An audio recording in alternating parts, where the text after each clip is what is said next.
Thanks for joining us all today, everyone, and welcome to the first part of our webinar series. We know you're all really busy people, so hopefully you'll all take something away from today's session. But my name is Rachel Crocket, and I'm the Regional Digital Sales Manager at NZME. I'm happy to be joined by Charles Clark, the Marketing Director at Boma, as well as Liz Studholme, the Content Marketing Manager at Boma. Hi Rachel, thanks for having me. That's right. Hi everyone, nice to be here. Cool. So NZME have partnered with Boma to bring you guys some insights into marketing your company. We know that digital can be really scary and quite a daunting place at times, but we're here to break that down for you and provide some advice, proving that it's not so scary after all. So today we'll be covering off why you need marketing, as well as some website best practice, content marketing, social media, email and newsletters, as well as various other elements of online activity. And please note there is a workbook available for you to download in the chat box, and feel free to chuck some questions in the Q&A box as well at any time, and we'll be answering those throughout the session. But yeah, over to you, Charles and Liz. Fantastic. And thanks everyone so much for joining us. And really appreciate you taking the time to answer the questions when you registered. It's always really interesting to see for us, what are some of the challenges that people are facing out in the marketplace. And just before we get started, I thought I would just draw attention to some of the common themes that we saw coming through. So one that definitely came through was increasing awareness of your firm, which obviously makes sense, and sort of followed closely behind that was how do we build our client base and following, and how do we engage with them, which sort of led on to how do I use social media. A lot of you, know that it's sort of a necessary part of a modern sort of business communication practice, but there's a lot of, I suppose, possibly fear or not wanting to sort of approach it in the wrong way because it is such a public forum. But we'll go through that. Other elements are also some ROI. So I'm doing all these things. How do I get some ROI on what I'm doing? How do I track it? So look, as Rachel said, we've tried to break this down into 12 really easy, I suppose, steps, including why you need to be doing some marketing. And so as we go through, if you've got any questions about any element that we're talking about, feel free, as Rachel said, to pop it in the Q&A box. We'll do our best to get to them. And I hope you found it useful. And we'll also be sending out a recording of this tomorrow. So if you have to go early, or if you want to share this around your firm, we'll send you an email tomorrow with a recording. So great, Liz, shall we talk about why marketing actually is such a crucial part? Well, obviously everyone's realised marketing is important, otherwise they wouldn't be tuning in. But I think it is important to say it's not just sales, because marketing is also about the relationship you have with your existing clients as well. So it helps with that retention, helps by supporting them. And happy clients also obviously increases referral. So yeah, marketing is bigger than just sales and bringing people in.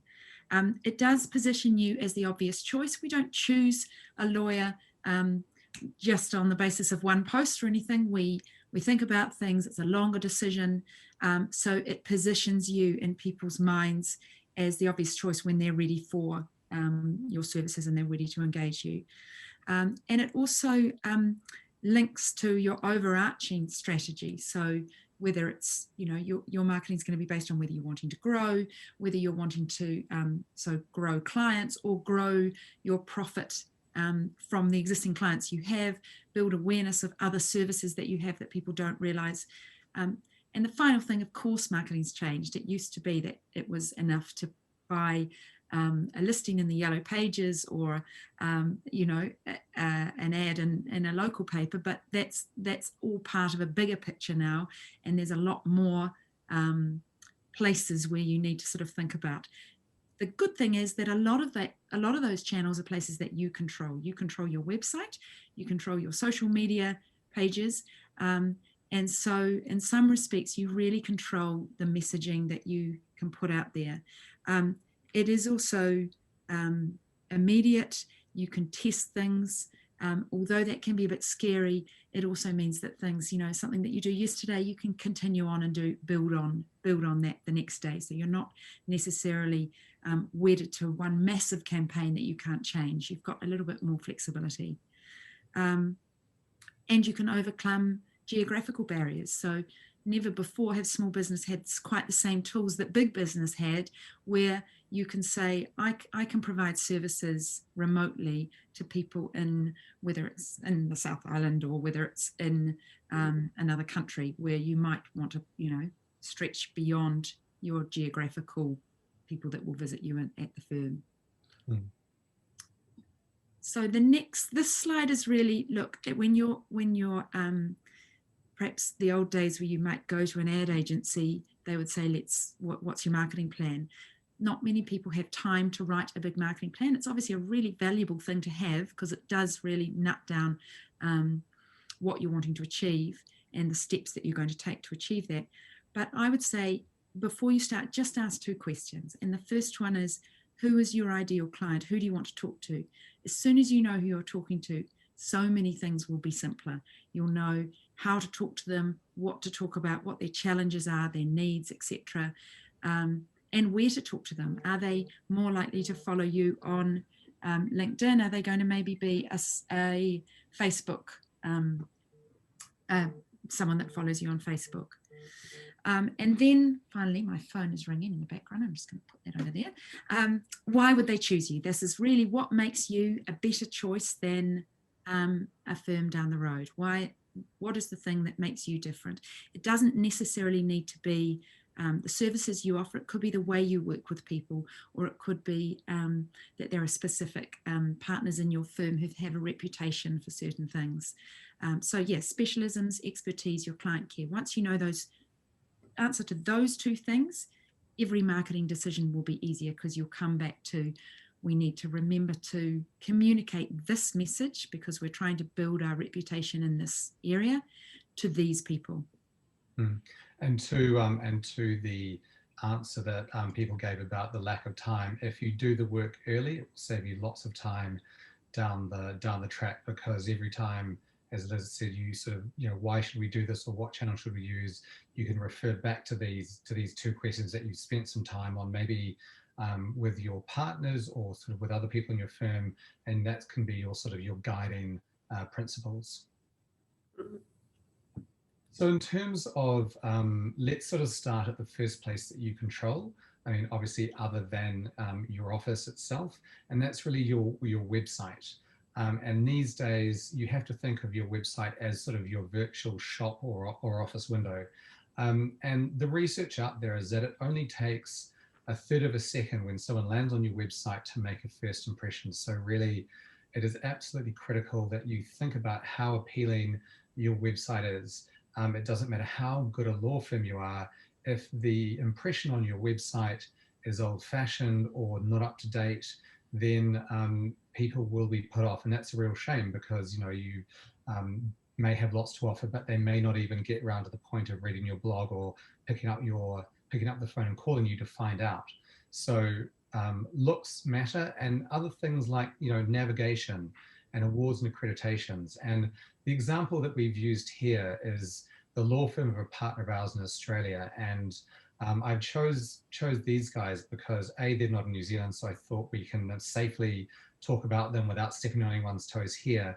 But secondly, their website is really modern in terms of, it's very similar to what I would see on a lot of, I suppose, retail or business or other sort of services firms. If you look sort of from the top, they have a really clear call to action. So they talk about their commitment to innovation, that they're commercial. Clear, value prop, they've got their contact us call to action.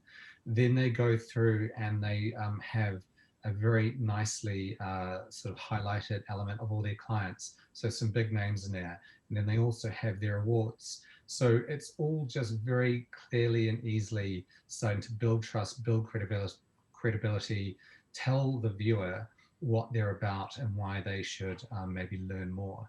So a website is really the key place to start. And in terms of best practice, so the image on the left is their entire homepage.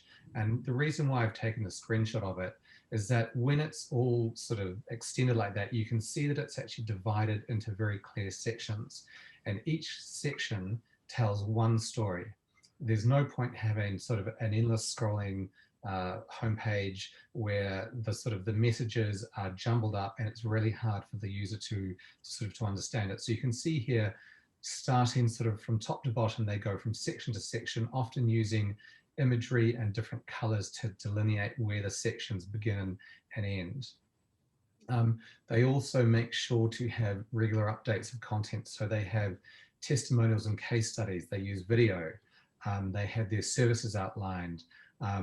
So all key things which we're going to talk about in the coming slides, that just when a user goes onto the site, they can get to the information they need quickly, it's clearly, and then they can start to explore other pages in the site.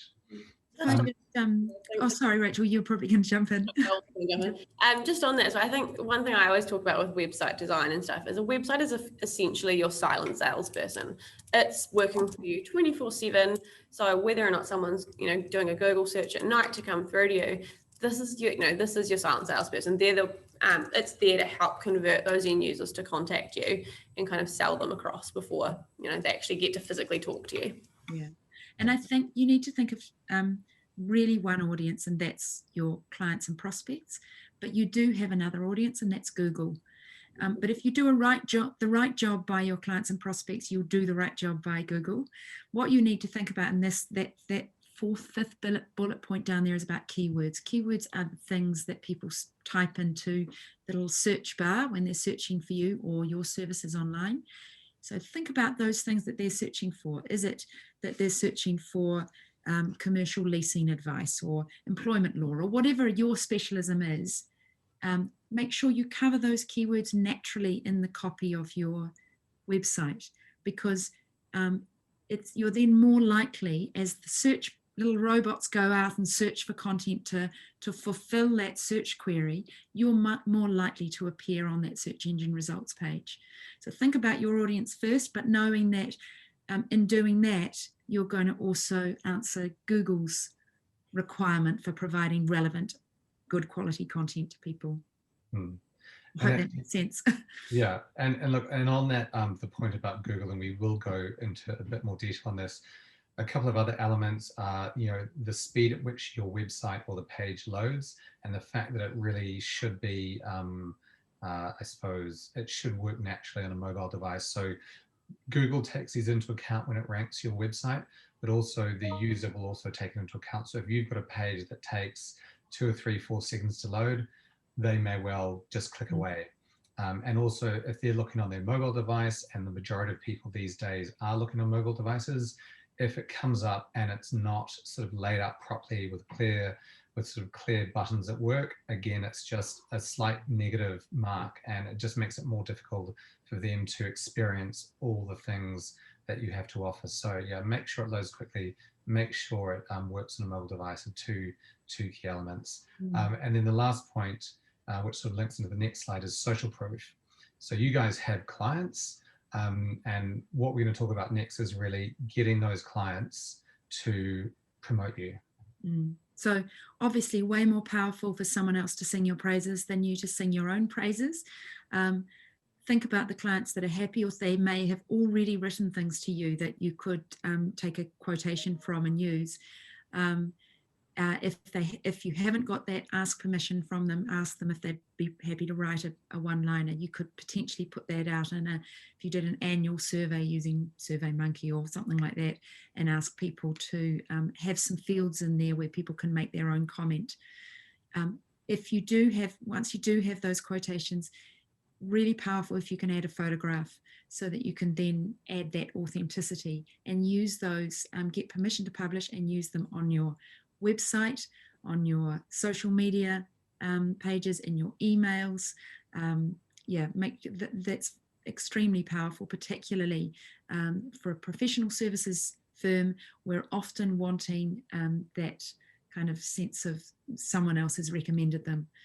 So if you haven't got a recommendation from a friend and you go online and you see all these really happy clients, it's going to be a very powerful sales tool. I think it's quite funny in New Zealand as well. We find that quite often New Zealanders are kind of okay with a 4 out of 5 rating. If it's too many 5 out of 5s, or they just only got 5 out of 5s, people get a bit sus, but everyone knows everyone has one bad day. But even some of those 4 out of 5 actually responding to them as well. Sometimes if they're on a public location. But yeah, 4's Absolutely. still pretty good. And actually, we have put stars on these, but if we go to the next slide, I think it's about case studies, but I think further on we do talk about reviews, and you can turn on the review function in your social pages so that people can add their own reviews. And that's really important. So we will talk about that as well. Case studies and testimonials are a bit different. Testimonials is usually just that one-liner. Case studies is the story. So think about the clients that you've got. I would in order to make it easier, because it is a bit of a more sort of longer form content and you've got to write it, give yourself a structure. So think about perhaps what are the key services that your firm offers, or specialisms or niches that you want to cover and let people know about, and which client would be the best one to tell that story, so that you're doing something for you and then telling the story from a client perspective. And then simply, ask them if they'd be happy to talk, get on the phone, run an interview really, and make sure you've got a checklist of things you want to cover so that you can uncover some of that really good sort of gold to put into the longer form case study. So what was the problem they had, how you undertook it, perhaps, that gives you an opportunity to kind of talk about the ways that you could have approached, or you did approach, or whatever, the outcome and why they're happy, and then share those.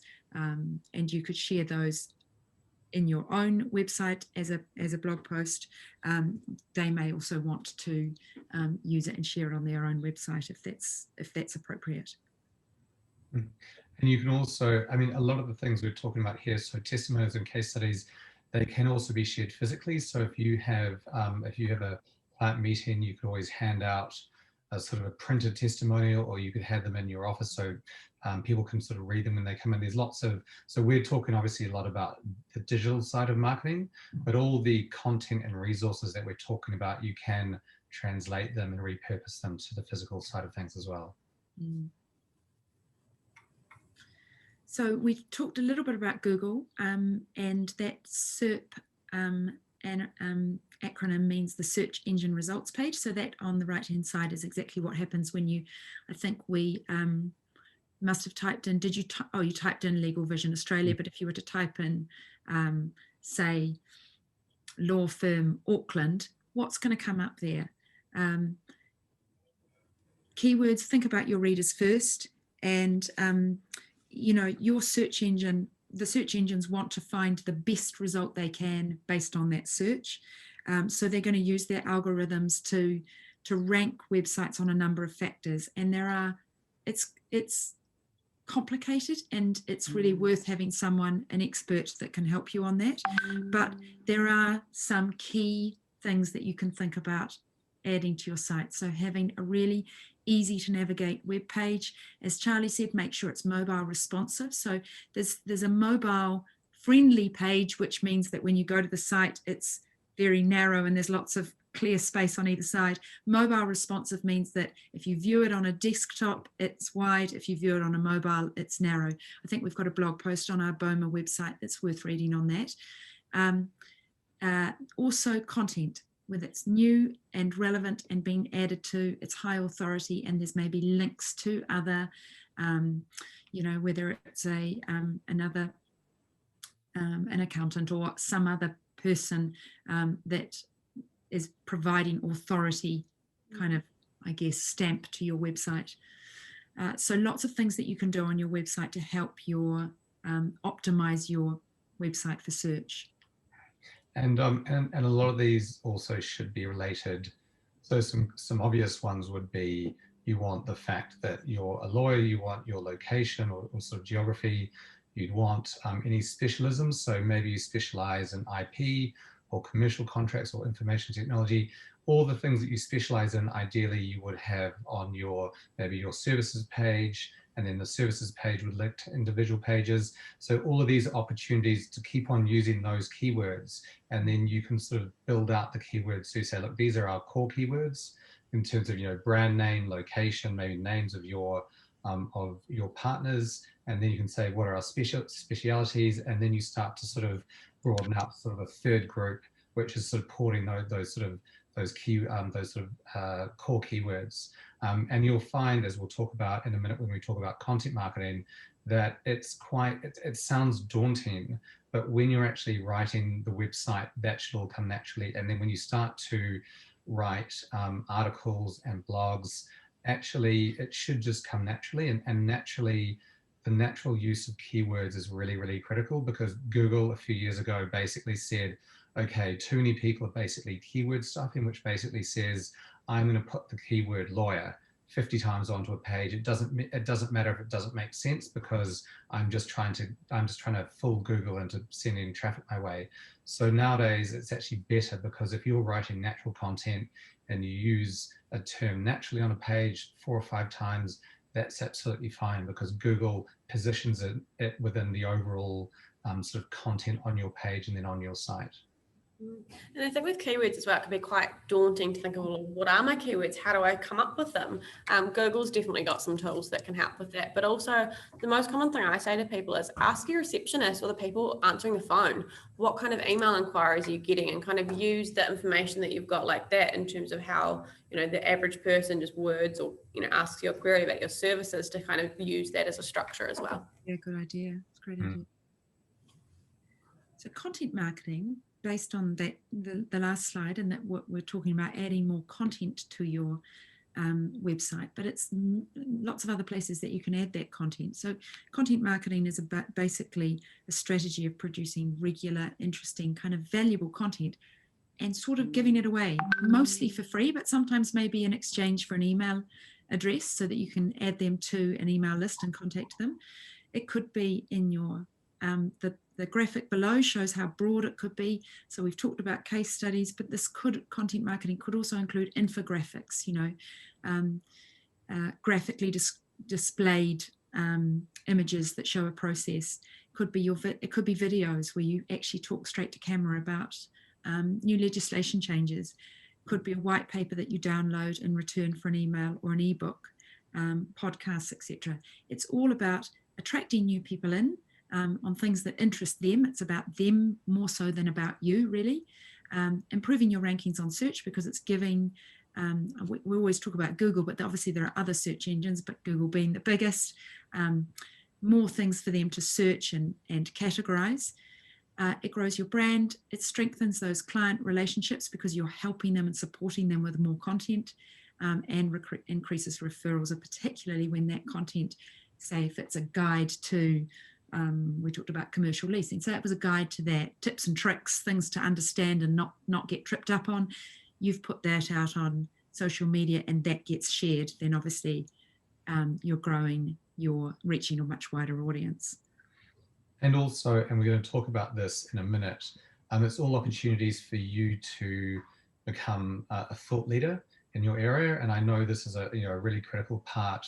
A lot of lawyers will be writing articles for, traditionally it was sort of, legal magazines and reviews, but, the new way of doing it is that you can take these, you can put them on social media, because ultimately it's important that you have the position within your industry, within your legal fraternity, but equally think about as Liz said, your clients and prospects.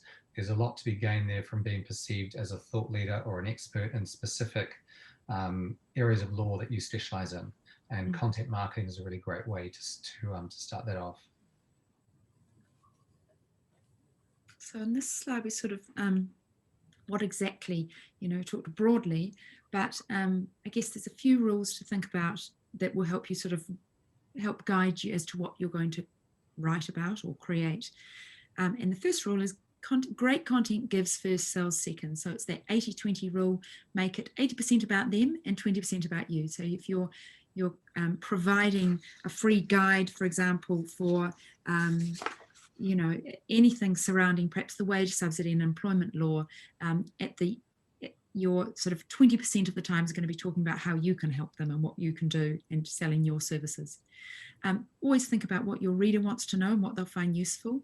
And there's lots of ways you could do that. We've talked about what the receptionist says, but even if there's a frequently asked questions, what do you frequently get asked about? Or one client's asking about one thing, chances are number of other clients or prospects are going to want to know the answer to that as well. I think we sometimes take for granted the knowledge that we have in a specific industry, but it's common knowledge to us, but it's really valuable content for the people that your clients and prospects. On LinkedIn, actually, on your company page, you can find out with what people are engaging with. You can look at the content that people are looking at and seek out specific people within an industry and see the sorts of stuff that they've engaged with, and that can help build your content strategy as well. Obviously important to focus on what your expertise in is, your thought leadership areas, your industry specialisms, because that builds that profile. You can work with influence partners. If you are a law firm that specifically works with the trade industry, for example, you could potentially offer a guest blog post for another high profile website, and that just raises your profile, and kind of with those connections always help. And then the next stage on from that is speaking spots. So, you know, if it's either an online or in-person event, having those speaking spots where you share that advice with a wider audience. So it's about sharing a little bit in order to gain clients in. Now, seems appropriate here to talk about Boma, which is where Charles and I work. Boma was designed to help particularly professional services firms with their content marketing. So in essence, Boma is a tool that you can send emails through and create social campaigns. But the thing that makes Boma different from other marketing platforms is that we have a content library.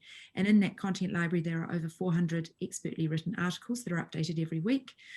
They cover in that number 2, compliance, management strategy, HR, sales and marketing, tax and tech. You can create your own content within them, but it's simply a matter of going and choosing an article, customizing it. You can change the image, you can change the text, you can change the title, you can change the social post, but all of that stuff is provided for you as a basis, as a sort of skeleton that you can start with. And then you can send it off to, as an email, you can send it to Facebook, LinkedIn, Twitter as well, and you can create ads for Facebook and Instagram. So if that is something that you are interested in, there is a 2-week free trial and you can give it a go. And I think at the end, Charles, we're going to talk about if anyone would like a demo. Yeah. So we talked a little bit about thought leadership, but just useful just to reiterate it. And I think the image says it all, which is, you know, how do you differentiate yourselves? How do you separate yourselves from the pack? So really, you know, there's a couple of key things. You know, being seen as an expert is a really nice way to promote credibility.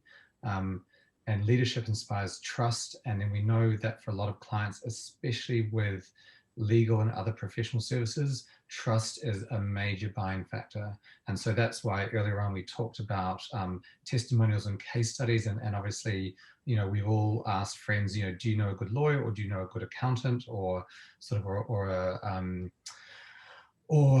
someone else in some other professional capacity, because it's that trust factor which we really, you know, really kind of makes a difference. And yes, then we do look at their history. We do look at, you know, what cases have they been involved in, what settlements, things like that. But trust really is key. And lastly, what marketers have found is that if you have thought leadership and high levels of trust, your marketing efficiency is much higher. So one of the questions, or one of the answers we got was, you know, how do I improve my marketing efficiency, my ROI?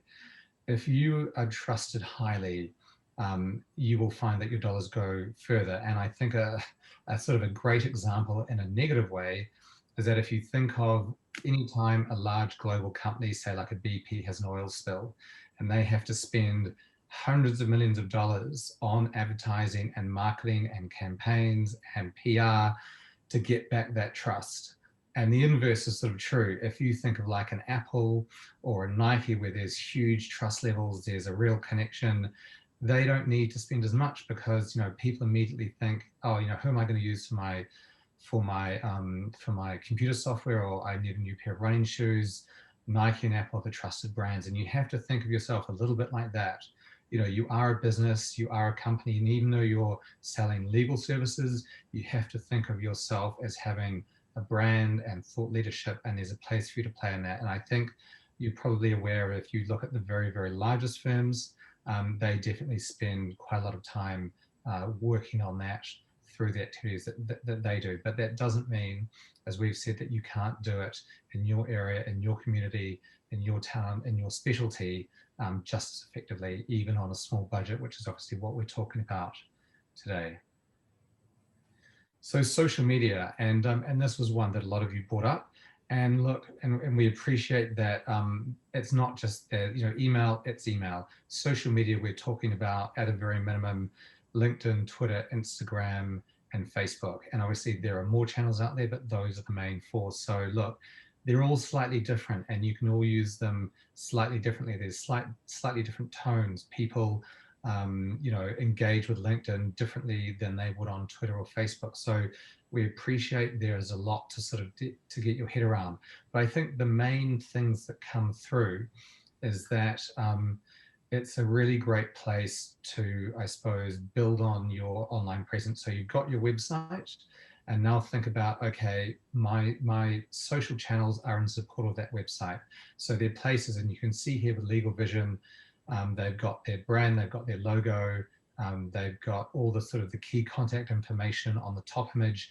And so they're a great place where you can both tell people your story, but also promote your services and your thought leadership. So you can see here, the right-hand bottom image, they're talking about a new business resources library that they've launched. So they're promoting a service. And on the left-hand one, they're talking about one of their lawyers who had some success, and obviously that's great. And then they also talk about their clients that they helped in there. So that's a little bit of, I suppose, social proof and sort of testimonial elements sort of wrapped into one. The nice thing about social is that unlike your website, where it takes a little bit more work to sort of update, yes, you can do a blog post, but if you're sort of thinking of changing your homepage, it takes a bit of consideration. Social media, you can get out there and you can send a post in just a matter of minutes. So you might see something that you want to talk about on Twitter. You might have a blog post that you want to promote. The nice thing is that these channels are available to you, and they, from a user perspective, are pretty simple to do. So it's really sort of either on your phone or on your desktop, take the link or the photo that you want to share, write a short post. And I know that was one of the questions we had, which is, how do I write posts? Just sort of harking back to what Liz said about Boma. So when we create the content, whether it's long or short form, we give you the email written and the social post written, and you can actually obviously edit them if you want to, but we've sort of put the bones of a social post or an email there for you, because I know that sometimes if you're not very familiar with social posting, you think, God, how do I say something that's quite long and technical in a very short, sort of pithy, maybe 30, 40 word statement.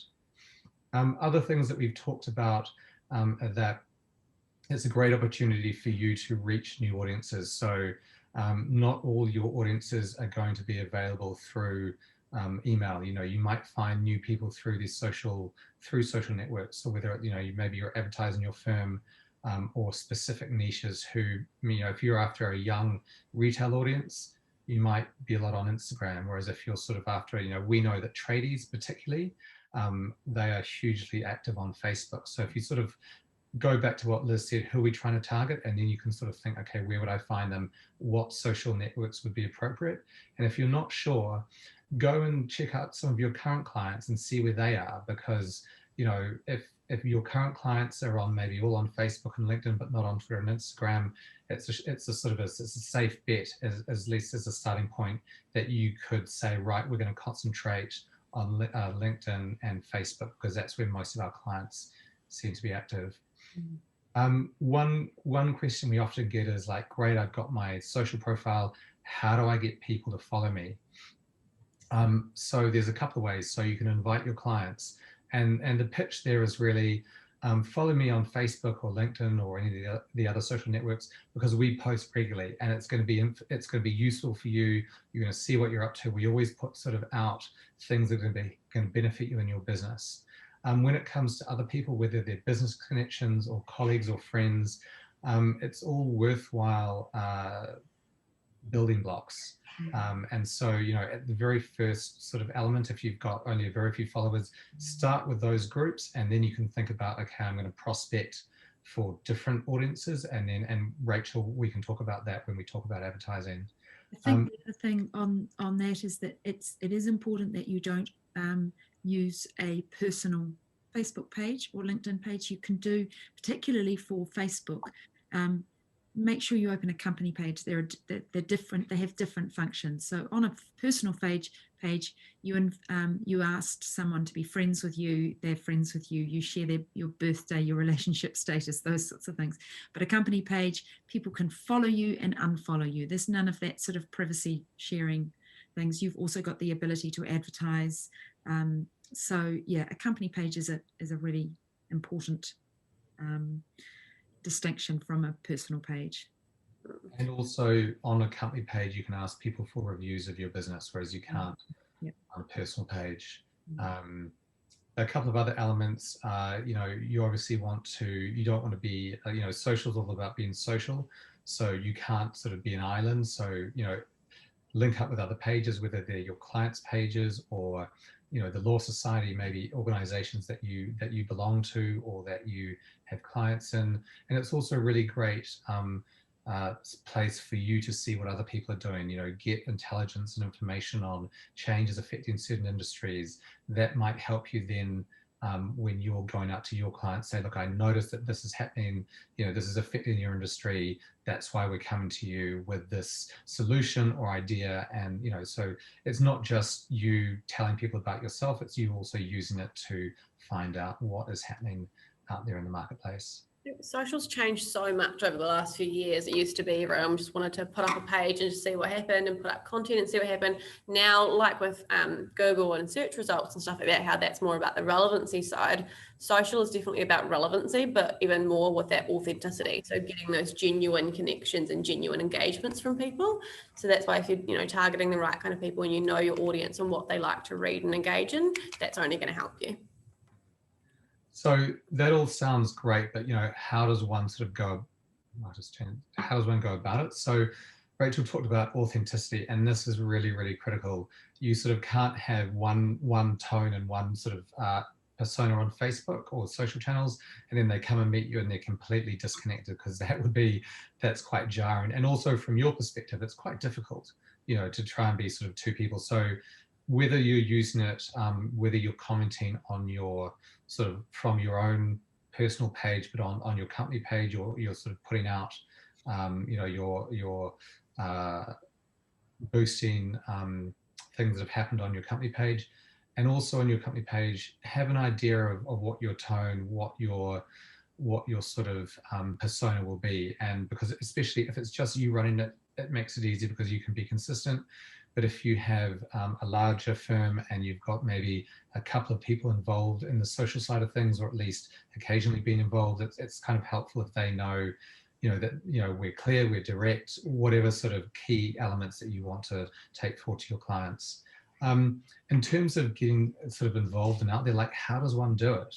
So we've got some tips. So you could visit some Facebook or some LinkedIn pages of clients or industry bodies and see what's going up. And if you see something of interest, you can like it, you can comment on it, you might want to respond to it. And you can do that as your company page. So that we're dropped down, particularly on Facebook, when you go onto another page, you can choose to comment as yourself or as you, and obviously that's going to be quite important for a lot of the time when you're building your own, when you know, it's your reputation, or you can post as your company page, and you can choose what to do, because all of those engagements that your company page makes obviously raises the profile of your company page. Another key thing is in terms of posting regularly, and we're not here to tell you that you need to post 10 times a week. what you just need to decide is what is a realistic cadence that you're able to maintain. And so if that is once a week or 2 or 3 times a month, obviously you'd want it to be slightly more than 2 or 3 times a month, but once a week, that's absolutely fine as long as you can be consistent about it. As Rachel said, if you're posting relevant information which people will find useful and engage with, that's absolutely fine. One of the biggest giveaways on social media is that you go to a page and what you often see for the first 3 or 4 weeks or months, there was a lot of activity and then it goes off a cliff, and the last post was in sort of January 2019. So as a client, that can send alarm bells, because then you're thinking, okay, well, why haven't they posted for so long? Did they have to let people go and they couldn't afford it? Have they forgotten about it?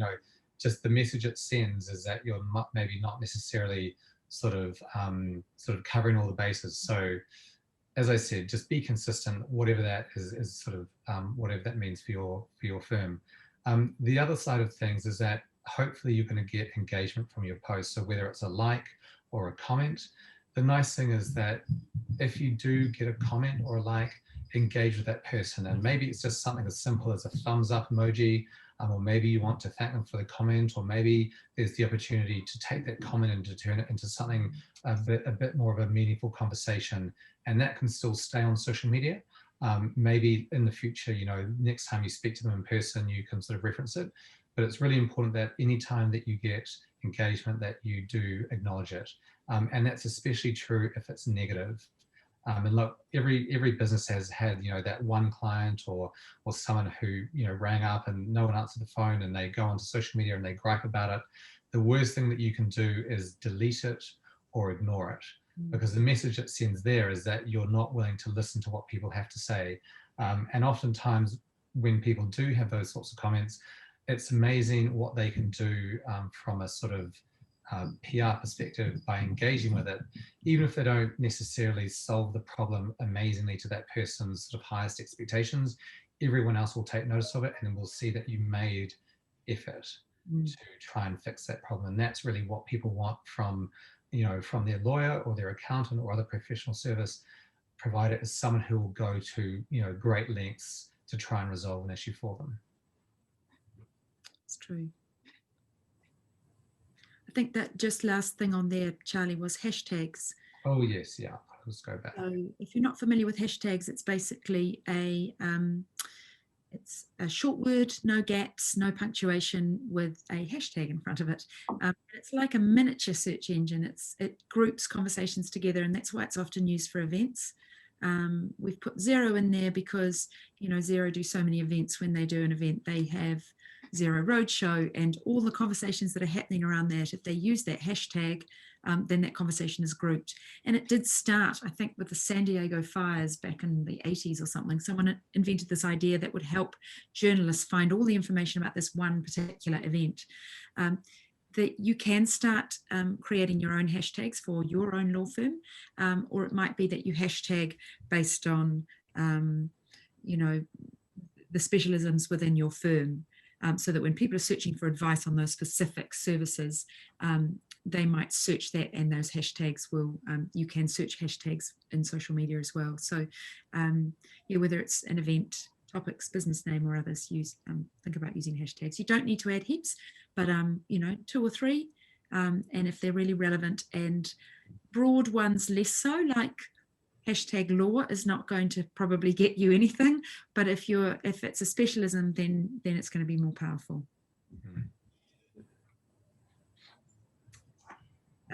Shall I continue? I'm not sure who's doing this slide, but basically some ideas for social. Obviously anything newsworthy, relevant industry specific news. It could be the results of a government election. It could be regulatory changes or updates, or even just reminders about, if you're going through this process of selling your business, think about the following 6 things. Hey, we're here to help. Look at relevant industry publications if you do specifically work with some industries, if it's the tech industry or whatever, and see what people are talking about, what things are coming up, how you could then be part of that conversation. Promote or comment events. Those could be your own events. It could be a webinar you're hosting. It could be an in-person event, or it could be industry events that you're going to. talk about your clients' brands if they're happy to do that. You know, celebrate their successes. It might be you work with a small business that's had an award, so you're obviously going to do a shout out on that.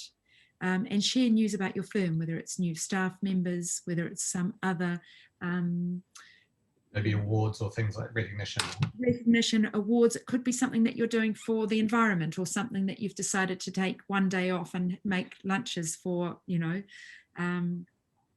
for people, or something like that. All of that sort of content is helpful in that it's sharing and displaying a little bit about your personality, which is what social media is all about. So showing more than just the external face, it's showing who you are. So people get a sense of who you are and then are more comfortable making contact. So in terms of emails and newsletters, and probably a lot of you are possibly most familiar with this as a means of communication. And what we have seen, and I'm sure, Rachel, you've got some insight as well, is that, you know, social is fantastic and it does all these things that we've been talking about in terms of raising awareness and brand and sort of content and thought leadership, but email still remains one of the most effective ways to be communicating with clients and prospects. A lot of people will sort of say, you know, I don't necessarily have an email list, and I'm definitely not advocating that you go out and buy one from, you know, and that was definitely sort of 10, 15 years ago, that used to happen a lot, but the laws now these days about privacy are very strict. And so going out and just buying a list, and you know, it's often very frowned upon, if not sort of illegal. And secondly, the people that you bought the list on probably have no idea of who you are. They haven't gone through that process of, I've seen you on social media, or I may have downloaded a piece of content from you, or I've been to a webinar, or I've seen you at an event, we've exchanged cards, or I've given you my email address, and therefore when you email me about something, I know who you are, rather than sort of, if you buy an email list, they're like, who is this? You're spamming me, please never contact me again. And that's obviously a black mark sort of for you as a company. So how does one build up the email list? So there's a couple of different ways. So you always include on your website a field where people can sign up. So that could be on every single page in the footer. You might want to even put it at the top of some pages, especially the home page.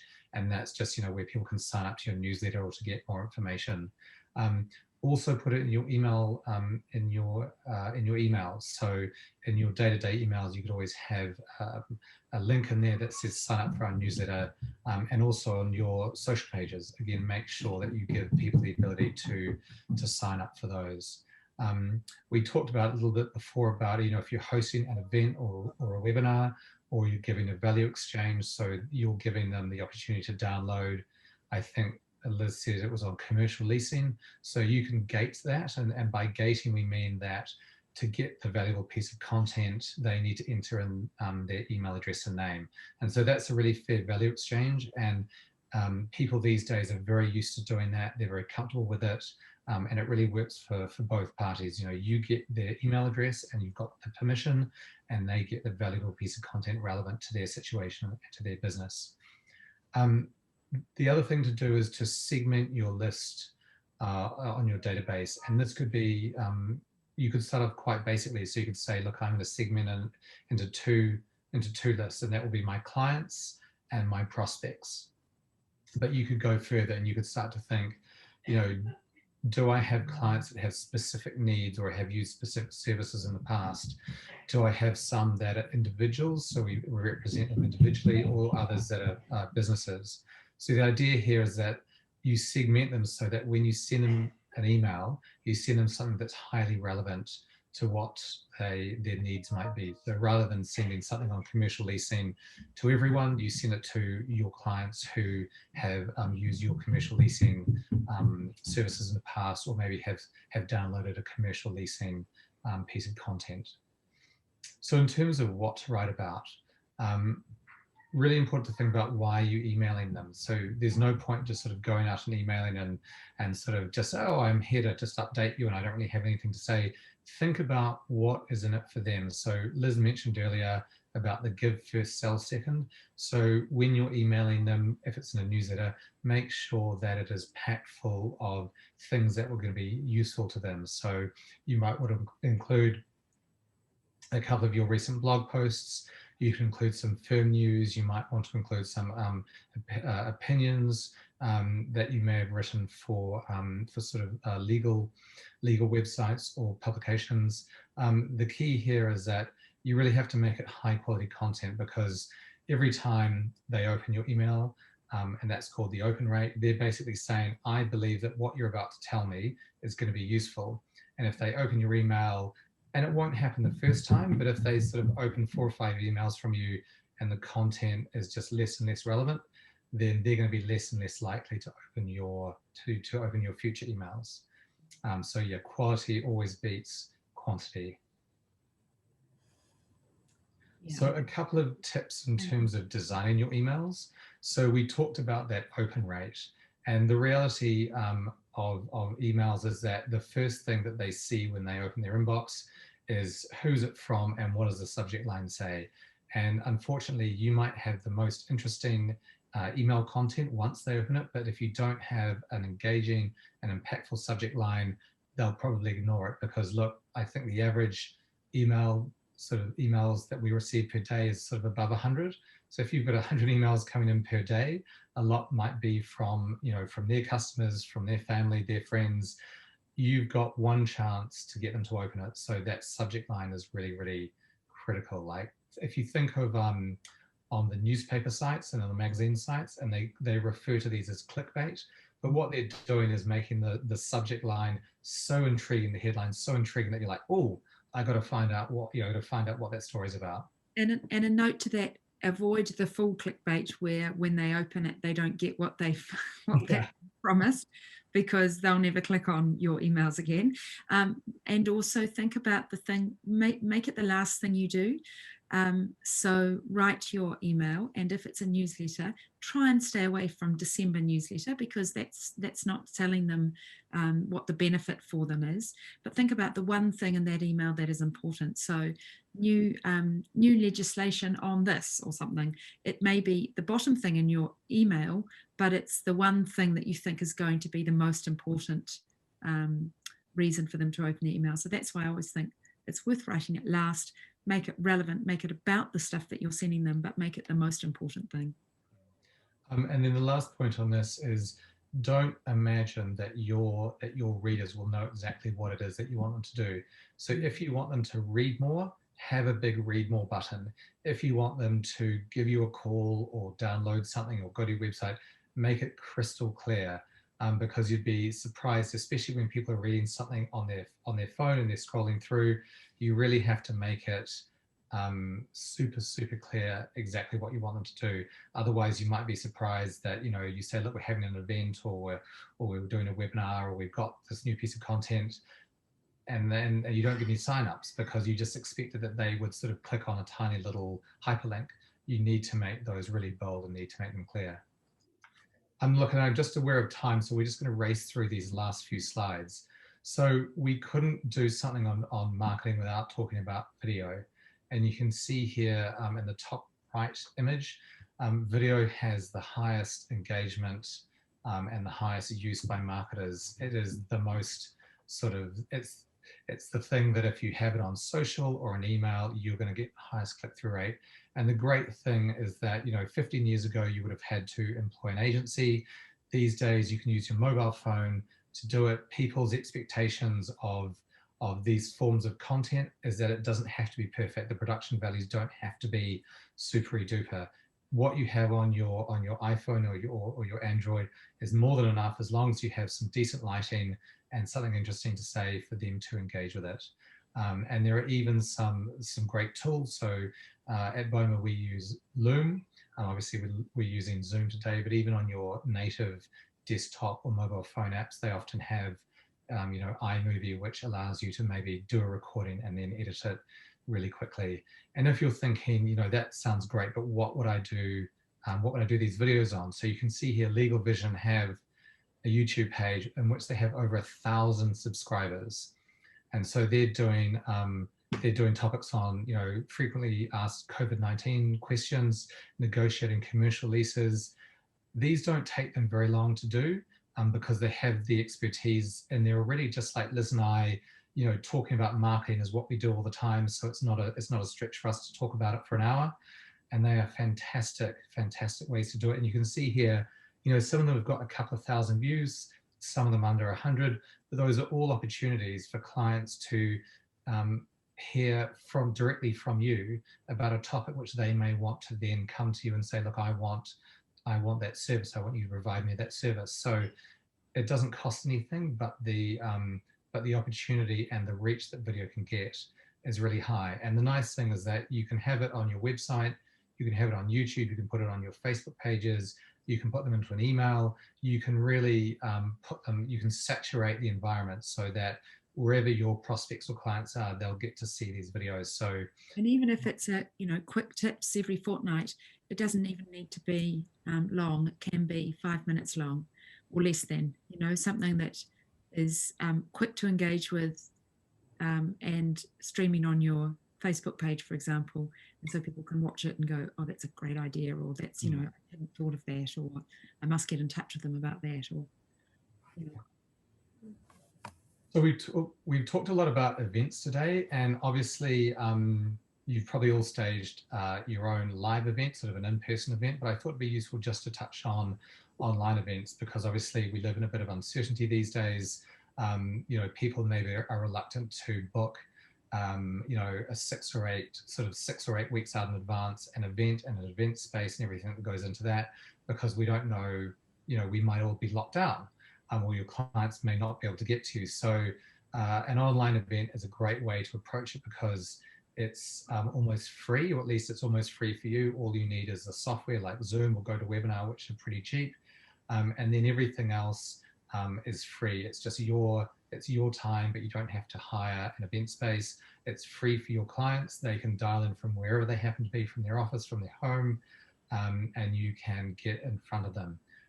Some tips on what we found work well. So sort of middle of the day is good. So sort of 11 to 2, we find that's when often people have come to the office, they've sort of got the first things out that they need to do, and then they've got a bit of headspace. So we often do ours at sort of between 12 and 2. That seems to be a sweet spot.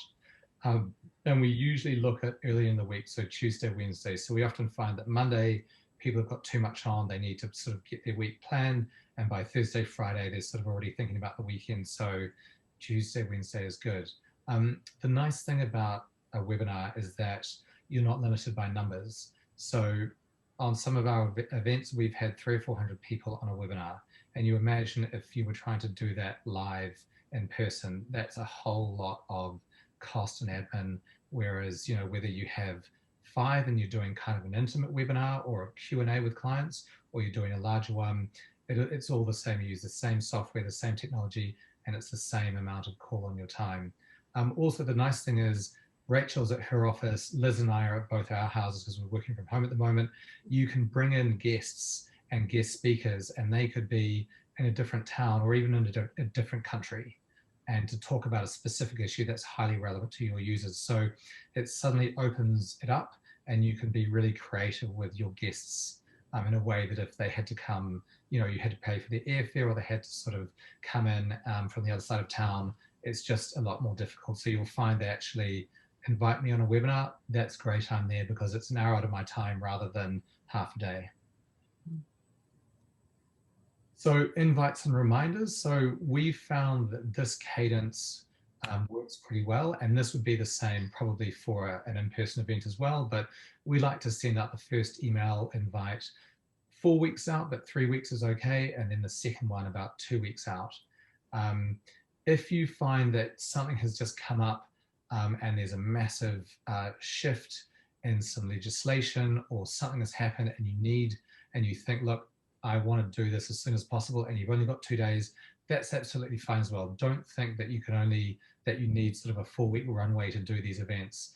You'll find, and we've had some very successful webinars where something comes up and it's on everyone's front of mind, and you say, look, we're doing a webinar in 2 days, you'll get good attendance. And even better, you'll probably beat everyone else to the punch, because while they're thinking, okay, we'll do this next month, you've already done it. You've already become the experts on that particular topic.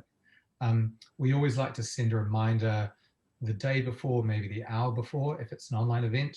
And for you guys, we also sent out a workbook, so just a place where you guys could either print it out or put it on your computer and just take notes. So that's quite a nice element as well.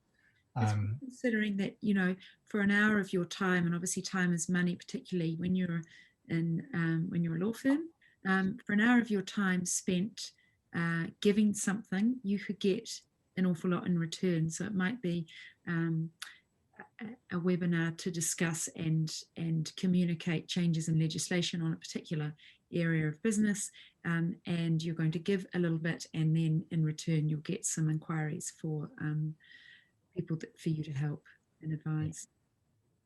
That's a great point. In terms of online directories, and the nice thing here, as Liz said, is that it's more than just, so Google, when you type in the name of a company and up comes the sort of the search results, if you don't have also, if you haven't claimed your Google Google My Business listing, you're really missing out. So when I type in legal vision, up comes the sort of the organic listings, and then on the right hand side of the page you can see here it's got specific information. So it's really, really critical. It's got imagery, it's got where they're located, it's got Google reviews, it's got hours of opening, phone numbers, contact information. It's got all this information that immediately they don't, even before having to click to your website, they're like, man, these guys are great. I can see the phone number, lots of reviews, they're near me. It's just a really easy way to sort of start, I suppose, sowing those seeds that you guys are available, you're popular, and you've got good reviews, and it's free. There are lots of places online that you can put your firm's details. So Google My Business is obviously a key one. Go to Google My Business. If you don't own your listing, make sure you claim it, because if you don't, someone else could. So search your business name, claim your listing. You will get I think you normally still get a letter to verify that it's actually you. And once you're the verified owner of that that address, address and business name, you can add all those details in, and photographs as well. You can turn on Google reviews, and you can keep it updated. So coming up to Christmas, you can say, you can put your Christmas hours on, and Google My Business will contact you and say, do you want to update your hours? That's important. As a law firm, there'll be other places that people search for you and find you. So make sure that you're all on all those online directories. A lot of them are free, some of them aren't, but it's possibly worth considering whether you would pay for that listing, because if someone's going, find a lawyer in Auckland, where are they going to, and they don't have any other contacts that are suggesting someone, how will they find you? We've listed some of the directories that when we find a lawyer in, these come up. You're going to know directories that are specifically relevant also within industry sectors as well. So yeah, business chambers, etc., where you can add your listing. So the more places that you can put your name online, the better people find you. And look, the last thing we're going to talk about today is advertising online. And you can see here on the right hand side, when I put in Lawyer Auckland, the first 4 listings all have a small ad beside them. So those are all Google search listings. And Rachel really is the expert here, but even with a small budget, they can be really, really effective. And it's not just Google AdWords, there are obviously Facebook ads, LinkedIn display. So Rachel, you do this a lot. In terms of sort of the return on investment that people see, where would you, if you had a small budget, where would you sort of recommend people starting off with? It's really about what we kind of started off with, talking about your audience. So what are your key, services that you want to promote, but also sometimes think about what you don't want to promote. If you don't look after any like rural law or anything like that, it's the most effective way to run a Google campaign is to really know your audience and know what they're going to search for. And then also just weed out the ones that you don't want, and just to really optimize the spend that you've got to, really target in and hone in on that niche audience who are searching exactly for you, whether they're still early on in the research phase and they're kind of, sussing out who they want to work with, or if they're right down the pointy end of the funnel and they're like, okay, I need a lawyer right now, kind of thing. So what I would say is that running these campaigns, especially running Facebook ads and sort of LinkedIn ads is relatively, can be quite straightforward. Doing Google search ads is incredibly complex. And so Boma and NZME have actually partnered to offer that. So if you're a user of Boma, you can actually get access to NZME's Google Premier AdWords team. So, and this is sort of part of your the Boma package. So instead of sort of going through all this work that Rachel just talked about in terms of identifying keywords and optimizing, if it was me, I would just say use an expert, because Google AdWords is a very easy way to waste a lot of money if you're not careful. Whereas if you have an expert who knows exactly what they should be doing and where to optimize and what keywords to turn off and what ones to keep on, you'll definitely, that's the easiest way to see ROI, is to use an expert in that particular case. So look, I'm aware we're slightly over time, but look, we're more than happy if any of you have got questions, we could spend a minute or two of them answering them. We'll be sending out a follow-up email tomorrow, and this will have a recording, it'll have the workbook, have a little bit more information about Boma. If you'd like to, as Liz said, learn some more, get a demo, we'll put a link in there and you can just see what we're all about and see how we can actually help you do a lot of the things that we talked about today. Awesome. So Rachel, thanks so much for having Liz and I. No, thanks for joining me.